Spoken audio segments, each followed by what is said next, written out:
Hello, everybody, and welcome to Senza Fidi. I'm Monica Polini, your host, and today I have with me Dario Betti, who is the CEO at Mobile Ecosystem Forum, otherwise known as MEF. And Dario and I have been, friends for a long time. We're both Italian, and so maybe not to your surprise, he's been on the Spanish Partners before, but what today we're going to do is one of the podcasts on a specific country, which is Italy, our country. And, I wanted to do this because I recently started spending more time in Italy, in beautiful Spoleto. And so after a very long time of not being in Italy, not spending a lot of time in Italy, I did. And I had to deal with all the bureaucracy, and I was terrified of the prospect. And instead, what I found is that in Italy, we have SPID, which is really surprising for a country that used to be really like way behind in technology to have something like that, that has digital ID and all the services are,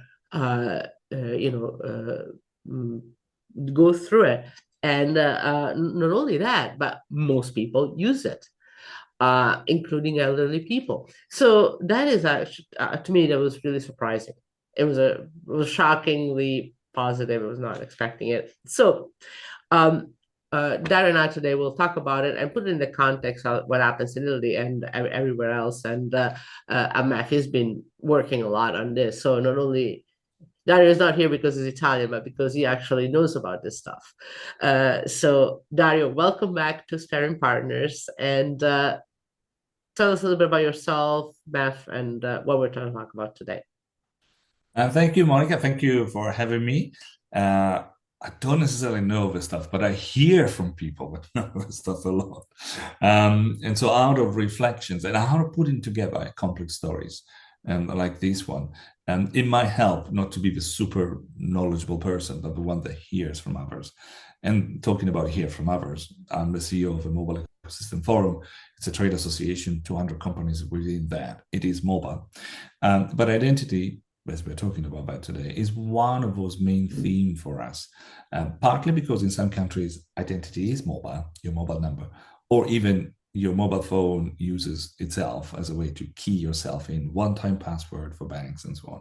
So in this world, the mobile has become centric, but there is not just the mobile. And today, in case you're wondering, we're talking about a much broader thing. We're talking bureaucracy, state, and a success story, because Italy, and Monica and I are Italian, so we're very proud about talking about this success story. We'll tell you also the less successful part of it. There is always a lessons learned about something else. But so I think there is a lot to be said. And back to our the Mobile Ecosystem Forum, our trade association, not for profit. We pride ourselves of being a neutral place to bring people the forum in the wider ecosystem. We don't just have mobile operators, we have providers, we have governments, actually regulators, we have banks and supermarket coming together. Because this digital environment we live in, whether it's mobile or not, I should say, it's really all about working together. And if you are looking, identity is one of the essential elements where requires a bit of working together. Whether you're an issuer, whether you are somebody using it, whether you intend to deploy some of it. And we need to understand whether this digital online world is moving towards. We'll come back to some of that more, but some of our members will be very keen to identify elements and components. We probably won't go to lots of details, but just to let you know, identity is one thing we do, but it's also very misunderstood, I should say, Monica. And potentially, let's put three elements in there, and people will complain it's too simplistic. But sometimes we talk about an online identity, obviously, as a way for you to verify yourself. So the verification itself. So it's your passwords, which we know that password don't work anymore, but it's your way to go and say it is me and not somebody else. But we have multiple identities, and we do multiple things. We probably talk about driving license. We talk about our access to services, and some of them to services like, coming to Senza Fili or using a podcast or anything else. There are multiple ways and there are multiple identities we have, and we don't want to have a single identity, but everything comes together sometimes. Finally, once you have these, do we need a repository to keep all of these identities together if we have 100 of them? So there are verifications, there are authentication services, there are attributes, the elements of our identities, who we are, what we like, what we do. And then there are big containers. And those three things is potentially the simplest way to say online digital, how does it work? An identity provider, services, and elements of data you have between, and some big containers, which is emerging wallets, as we like to call it, to keep all of this together. And within Italy, there are lots of lessons to learn, a lot of success to celebrate as well. Now, okay, back to identity. We spent hours talking about identity and how it's changing. And if you think about, like 50 years ago, where identity, it's you show up. It's your physical identity, your body, your face, whatever. And now, increasingly, it is not. And we are adapting. So it doesn't matter how individually we're doing this. We have our identity is digital to a large extent, no matter who you are. And like things like SPID in Italy, it doesn't necessarily, it's not a wireless technology thing, but you do use the phone. And the phone or your wireless devices are an important element. And as you say, we have multiple identities and we need to think about how to do it. And right now, we just kind of like pile them up, basically. And that's, I think, what's interesting about SPID is that it's just trying to get us to a place where we can manage different identities in a single place. So why don't you go and tell us well, first of all, how to think about SPID in the wider context of this kind of, how should we think about digital identity and how it's being implemented in Europe and other places? Well, we can talk about its name in Italian, with Sistema Pubblico di Identità Digitale, a public system of identity, digital identities. Okay, great. So and that's doing exactly what it is, a bit of simplifications. If you are going to Italy, you would have probably known, as you were referring to, big offices from your local borough or mayor, township, etc. When you have to go in different places, you have to know exactly where's one place called anagraphy, where part of your data is kept. Another place is where your rights or services are, etc. And you need to go around. Your face used to be your identity. And SPID is your digital face. Interestingly, some people would say, some of our members, you can still use your face on your mobile phone because it can be seen, can even checked. Careful, everything is being copied nowadays, and everybody wants a copy of your identity to get money out of you.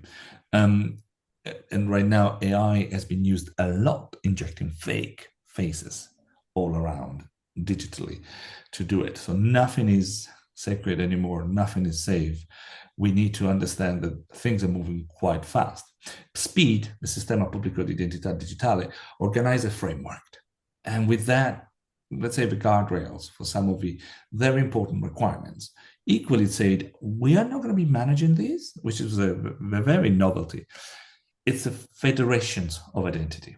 So the government in Italy, it was 2016, the government was a different government that decided to approach things in different ways and potentially forward thinking.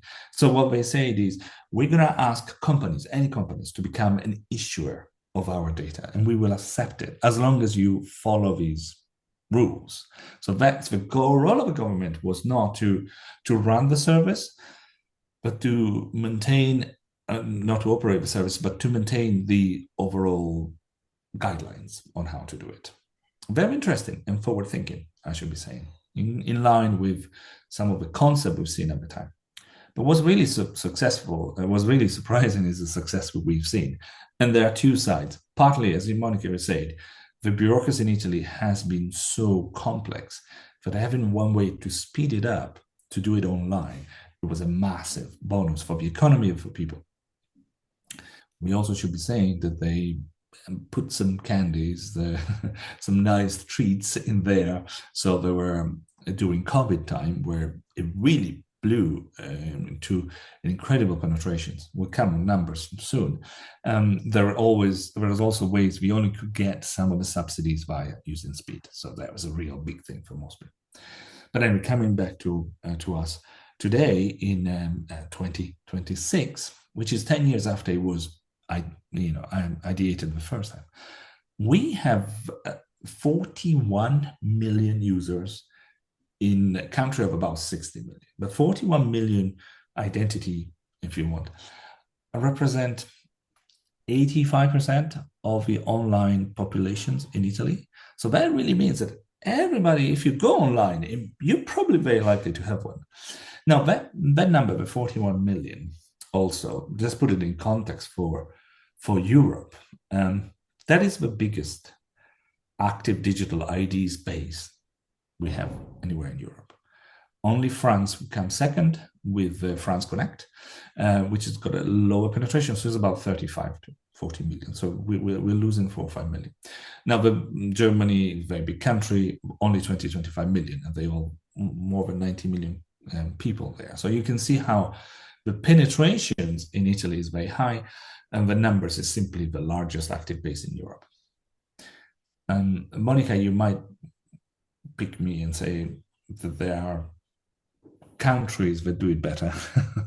That's true. Oh no, I know that there are countries that are doing much worse. In the US, for instance, it's the absolute opposite. And you think that in the US would be like, oh, come on, you have something like that, but you can do everything online, but everything is incredibly fragmented. It's an absolute nightmare if you ask me. Which is why when I got to Italy, okay, so SPID is not really the easiest thing to set up. It requires a little bit of understanding and knowledge. And we're going to get to that because that has an impact on the elderly population. But once you get it going, it's magic. If you're coming from the US, where everything is so fragmented, and you can do everything. You just have like hundreds of passwords because hundreds of accounts. Everybody is different, and you need to have a different one. So to ensure security, it's just like it's an absolute nightmare. So Europe is really ahead. I mean, UK also doesn't have the same. It's pretty much fragmented too. And within Europe, Italy is at the forefront, which is, again, I'm very proud of it, but it's shocking. It's true. It also goes back to cultural approach to identities, because you mentioned UK. So UK has got the gov.uk one login. In theory, just like in Italy, SPID represents all services, government services. You should be able to address yourself, use that as a way to access them. Now, the one login should, but it's only got 10 million users in the UK, and it does not all the services are really included. Yeah. Talking about there might be a reason behind it. That overall, it's even the users do not like the idea of identities. UK is an interesting example because there is no identity cards in UK. So people, if a police find you on the street, you cannot say who you are. Similar to other countries, probably US might have similarities. Yeah, it's the same thing. Yeah. And there is a resistance, even right now, there was a further discussions about finding a digital identity solutions in UK. If you take France, Italy, Germany, holding an identity is compulsory. So you need to walk around with an identity card in your pocket, or you will be breaking the law. And people accept that. People accept that is the life in Italy and so on. So the cultural, having a digital correspondence to that, it's very easy to accept. Oh, there must be an overall a digital way to say who I am. And people are less concerned about the government owning data for you or massively collecting, because they know that they're simply doing it. There's no, in Italy, they've always done it. It's day to day. It just used to be a lot of paperwork for you. Now it's digital to an extent.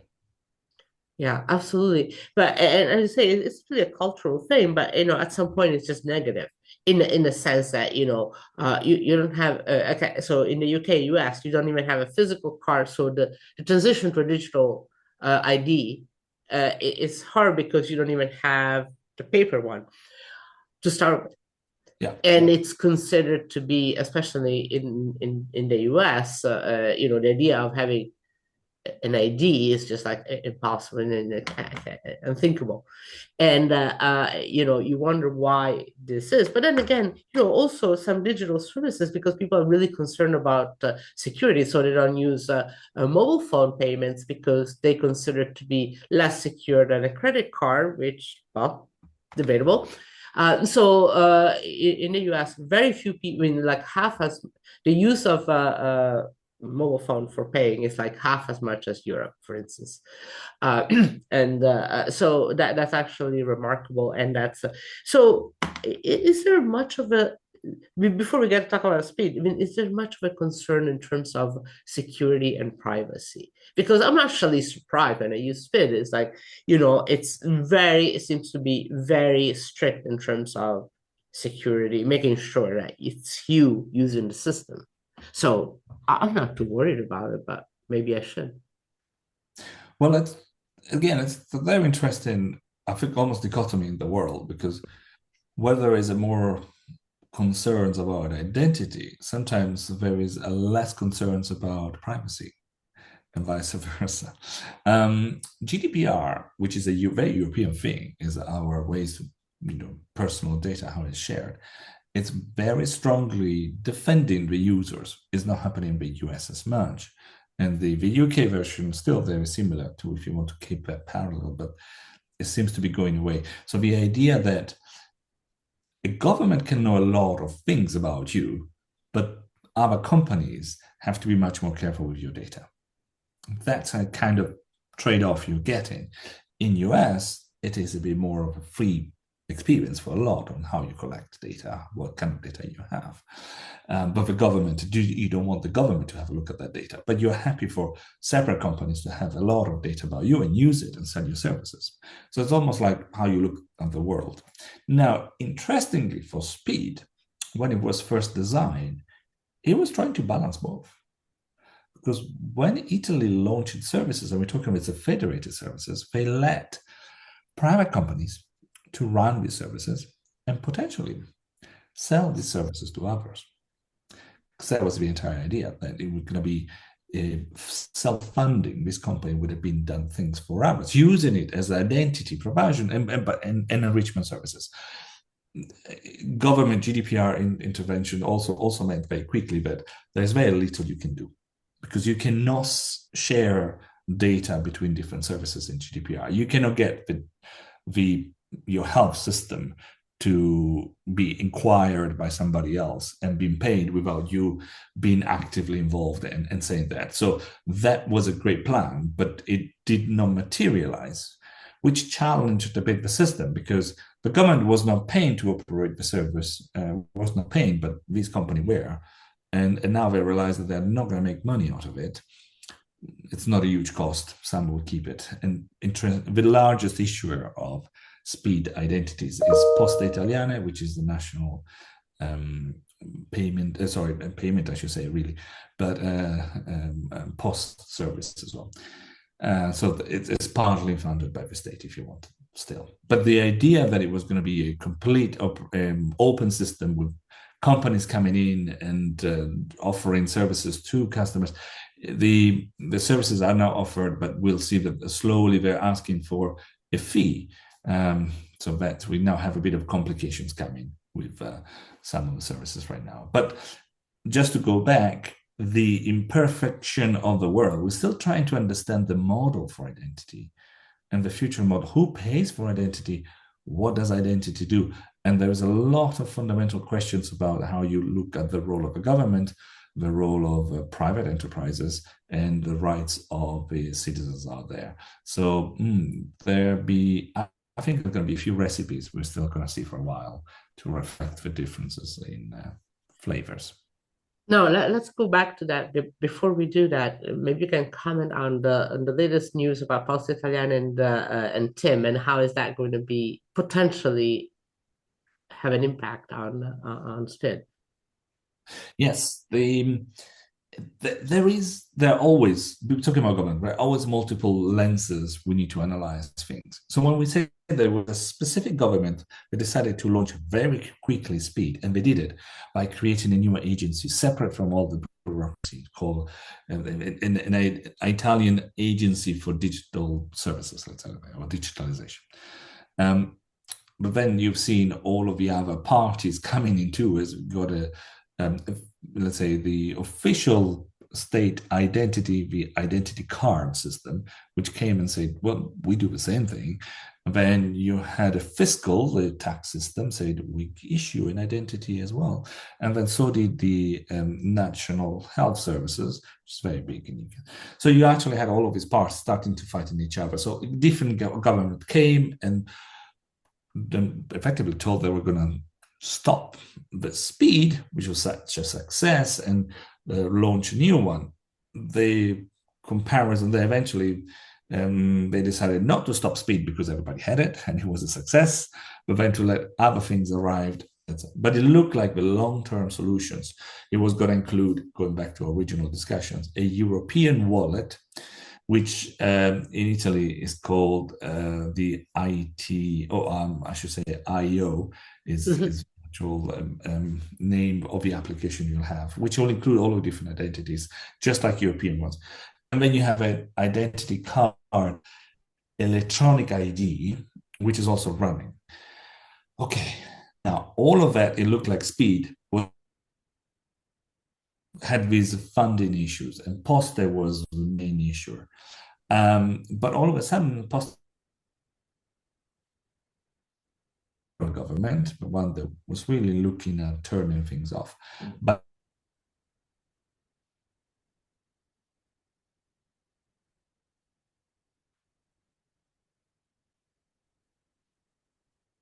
and logistics of Poste Italiane, so the business are very different. But by like to support, I think now, Poste much more. So expect for a new development in these important areas. So Poste Italiane now is in the process of being effectively the largest shareholder of Telecom Italia. And by doing that, there is not a real economic case of it, but it's a very important political influence element. And I think that SPID will be one of those things that you might see growing again, and it will not be stopped potentially. So we are going to have multiple identity providers and wallets in Italy. So a lot of things could be changing again. But a great success, but 2 years ago was supposed to be killed off. Who knows what else we should expect from the Italian developments here. No, I mean the digital the ID card is a well, sorry, it's physical, but it's digital in the sense that it's not paper. And the paper ID card, I think it's no longer valid as of 2026. So so let me do that, play devil's advocate here. I mean, what's wrong with just using the card? I mean, everybody has the card, the ID card. Why not? Because that's a physical, I mean, that's sort of a physical thing. So it gives you additional security without having the OTP, which is, somewhat annoying. And there's a lot, and that's why things are, if you talk about SPID, there are some limitations SPID had, and there comes the electronic card, which is easier. First is, it is physical to represent, because in Italy, a lot of people like to have identities on fit. And so the national health system card is becoming so commonly used because it's got a number and people can record a bit like an equivalent of a social ID, if you card numbers. But the card for a card, which is now finally not a paper, not a very unreliable piece of paper, but it's got a chip in it as well. Will come into similar to a SIM card. So you could even use it for NFID. So it is part of that proximity digital services as well. Whenever you go, you might take an appointment or you might change something, but you can show your cards. You can have it in a reader. You can even have an electronic display, present your card, and move forward with that, rather than having to type in your identity all the time, or just use your identification. So I think there is some positive in what the physical identity can bring. But people and habits is what we really need to look at, I think. So the success in Italy to have is 41 million. By the way, it's not just that people have it, it's 1.2 billion yearly activities, 600 million login systems. It's like there's a lot of things happening behind. So SPID is present and used by people. So asking them to stop using a service which they have found out is better than going to the office, waiting in a queue, eventually talking to somebody only to realize you don't have the right payment system, have to come back and pay again. That what people really enjoy. And so why should they change? Why should they have this habit? And I think that's what is a success of SPID, and potentially it's a defending. And I hope is not going to limit the evolution of SPID. Because if to SPID to do the next things, you should really have a NFC, near field communication play, just the digital cards might have. It needs to have a wallet, because do you want to have multiple identities? Your Apple phone or your Google phone will hold multiple identities there, and sometimes we'll use them to double check who you are. Is that a good thing? Potentially. Does it use it yet? No. And I think all of these things need to come to the next chapter of SPID. Interesting, Italy is doing all of them, and potentially it's a good thing. It's learning across multiple areas. But equally, if you were a user, would you be a bit confused? I did want to get my digital ID, and I was actually doing it in London. I'm based in London, in the consulate. So I went to do my passport, and they automatically said, "Go and do your identity card," and they said you should use these as well for online. And so I, as a good citizen and interested in ID, I tried to do all of those. And I was there waiting, because you have to wait. And the most common question that people had to the consulate is, but how does it work? How is it different from my national security card? How is it different from SPID, etc., etc.? The confusion is real. People can see that there are multiple things, and they do not understand what is the difference between them, but also why you should use one or the other. And I think that could be a bit of an additional resistant factor to add new features and new players. So I hope it's not going to take away from the success of SPID next. Yeah. So actually, I do realize that we've been talking about SPID because we both use it, but we haven't really talked about what is it you actually can do with it. Yeah. Maybe we can just get like a very quick a summary for those in the audience that are not Italian, which are most of them. And I personally use it, like, for healthcare. So it's like completely national, not just regional. There is a regional component, national component for healthcare. You do everything you need about healthcare there. Everything about taxes, everything about properties. And you have your digital email, which is used to talk to get with contractors, with business things. Signing contract. Yeah. So digital signatures. Anything else I'm missing? In pensions, if you are at that stage. Anything else that you can do? And this is also, you log in, and then you get to the appropriate service. So each service is independent still, but you access this through this common. It's a common login. Yeah. Yes. Yeah. Anything else that I'm missing here? Well, the idea for SPID is that you'll be able to use it. Anything we talked about it is a governance stuff, pretty much. And then legal things, as you were saying, that is a legally identifiable way for you to sign a document, an email. Or, we use DocuSign if you're outside of Italy. There is DocuSign is a famous company. There are many others, Adobe, etc. you could use, but you send and exchange digital contract in a way which is not just pretending to be signing with a little mouse or something to do your signature. And this is potentially in other places. The government allows you to say, this is my digital stamp. It's me doing it. So it's a pretty powerful thing. But what the third part is not really successful yet, and it should be doing it a lot more, is, well, can I do something else on the private service? Now, that is, but the idea is it should also be available for that. So you could sign in you can actually, into your hosting company. One of the largest provider of this identity is Aruba.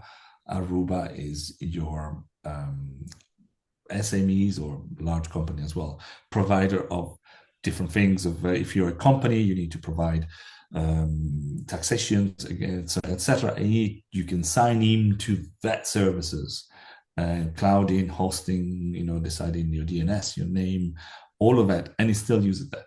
But not many other examples except for that. But that's theoretically it's available and it's there as well. Yeah, I was reading also about that. You could be using SPID for like proving age. So there are some services that are, you have to be over 18 or whatever. And so you could be using that for age verification, kind of. Yeah. Instead of you And that, say, yes, I am over 18. it feels a bit intrusive sometimes, and that's how the system works. Actually, works in a different, nice way. But because they do have all your identity, personal identity included in that, your date of birth as well. So you're sharing your date of birth. And there are some other solutions where we'll be saying, just give you an answer: is this person over 18 or not? Yes. So there are way different ways of doing it, but very effectively, and it works very well in countries where there is no identity. It's very difficult to go and say, how do you qualify as a person which is over 18?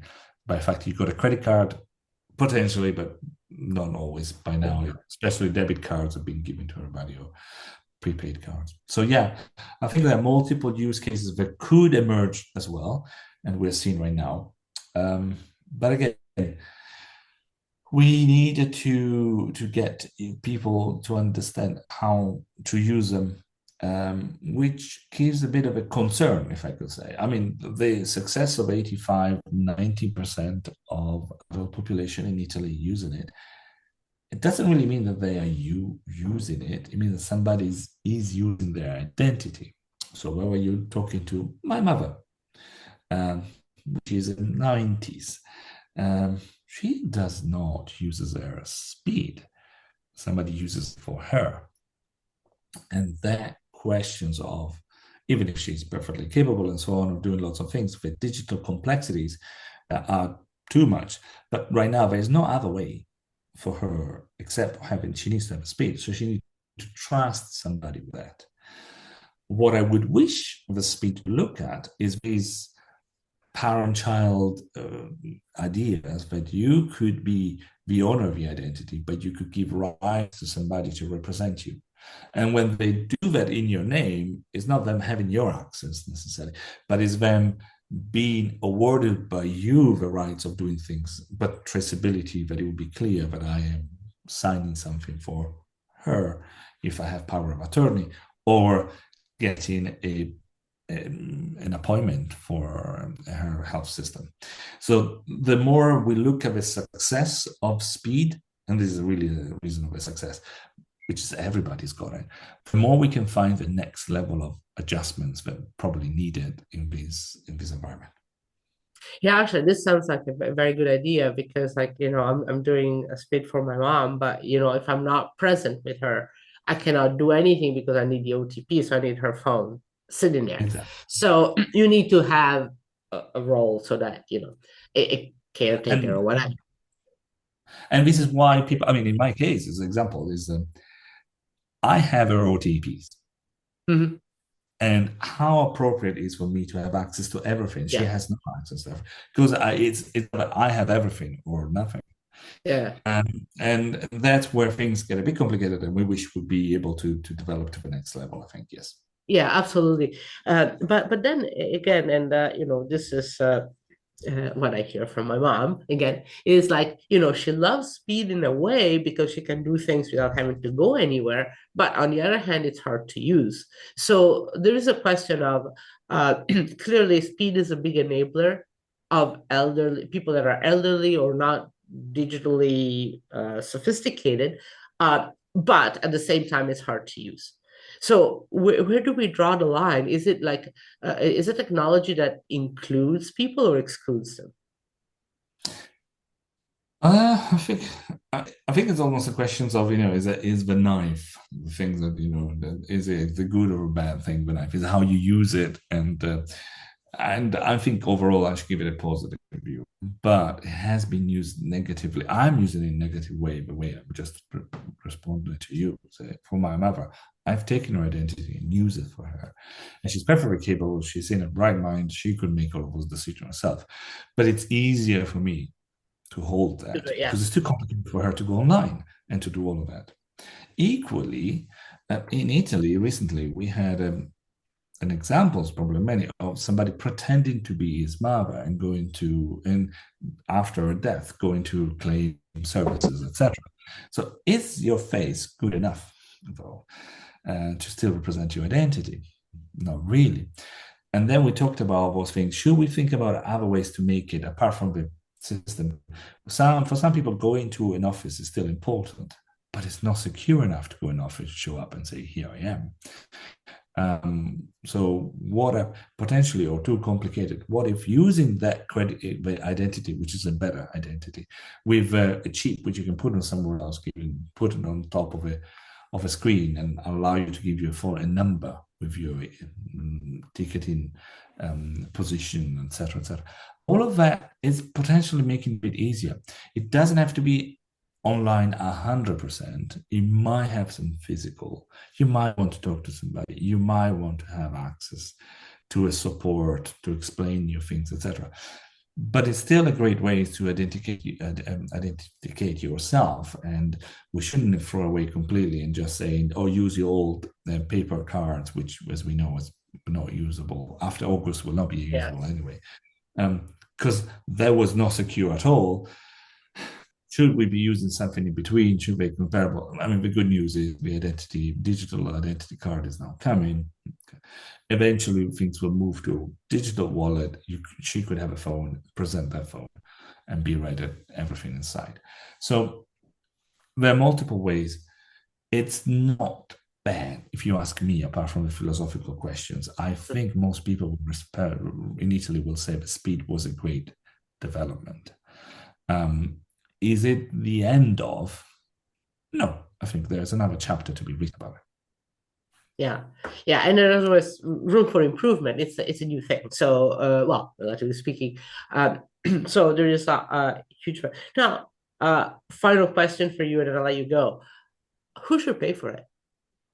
Because I Yeah, think that's a big discussion right now in Italy. but if I ask right now, people are used to pay for things for the administrations. You pay for your identity card once every 4 years. You pay for your passport, a lot of money. You pay for everything, every communication you want to do. In Italy, there's something called marca da bollo, which is a physical stamp you have to buy to show that you paid something. They can attach it to Okay, let me say this. This is like, this digitalization thing. You have to go and buy the marca da bollo. There is no digital one as far as I could see. You just like a really odd thing. I believe me, I have bought digital marca da bollo as well. So there Oh, are there some. are. They exist. Yeah, but let's not go Oh, there. okay, It's that's for different. incredibly difficult things to do as well. And I think what we realize right now is people are not against paying it but obviously nobody wants to pay it. But culturally in Italy, there is an ease of paying for services. But that limits because you only end up paying for something when you need it. And the beauty of having SPID is you always have it. So you use it for everything, etc., etc. So there's a bit of catch-22 there, how quickly you will build the mass number. In Italy, you already have. So that's a good news, and so we could pay.